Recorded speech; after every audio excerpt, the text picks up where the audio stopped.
आप देख रहे નમસ્કાર દોસ્તો, આપ જોઈ રહ્યા છો સમય ન્યૂઝ ડિજિટલ અમદાવાદથી। અમદાવાદમાં સીજી રોડ પર આગળિયા પેઢીમાં બનાવટી ઓફિસ ખોલી અને જે 1,60,00,000ની જે લૂંટ થઈ છે, ઠગાઈ થઈ છે, એમાં 2100 ગ્રામ જે ગોલ્ડ હતું એ માણેક ચોકના વ્યાપારી મેહુલભાઈ ઠક્કર પાસેથી ખરીદેલું હતું અને ત્યારબાદ એ સોનું આનંદ કોમ્પ્લેક્સ સીજી રોડ ઉપર કાંતિલાલ મદનલાલ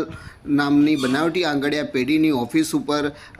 મોકલાવ્યું હતું અને એ સોનું ત્યાંથી પછી જે ગઠિયાઓ 1,30,00,000ની નકલી નોટો આપીને સોનું લઈ ગયા અને બાકીના 30 લાખ રૂપિયા થોડી વારમાં આપું છું એમ કહીને નીકળી ગયા। ગાંધીજીની ફોટોના બદલે નોટો ઉપર અનુપમ ખેરની ફોટો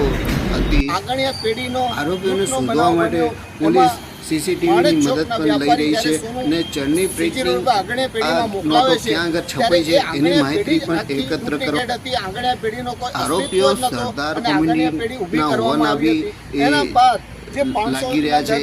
જેના માટે પંજાબ, હરિયાણા, દિલ્હીમાં બી તપાસ શરૂ કરી દેવામાં આવી છે। એ સોનામાં 1,30,00,000 રૂપિયા એ લોકોએ નકલી નોટો પધરાવી અનુપમ ગાંધીજીની જગ્યાએ અનુપમ ખેરની નોટો એ લોકોએ મૂકી દીધી અને નોટોના બંડલ પેકિંગ એવું હતું કે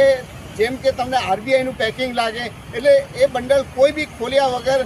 ખાલી બંડલ ટુ બંડલ ગણી લે અને એમાં એ લોકોએ જ્યાં અનુપમ ખેરનો ફોટો હતો ત્યાં આગળ જ બેંકની પટ્ટી મારેલી હતી, એટલે તમને ખ્યાલ ના આવે કે ગાંધીજી છે કે અનુપમ ખેર છે। આવનાર સમયમાં અગર તમે અનુપમ ખેરની નોટ તમારા હાથમાં આવે, તમારા ખિસ્સામાં આવે તો કોઈ નવાઈ નથી। કેમેરામેન અંકિત પ્રજાપતિ સાથે અમદાવાદથી અલ્પેશ શાહ।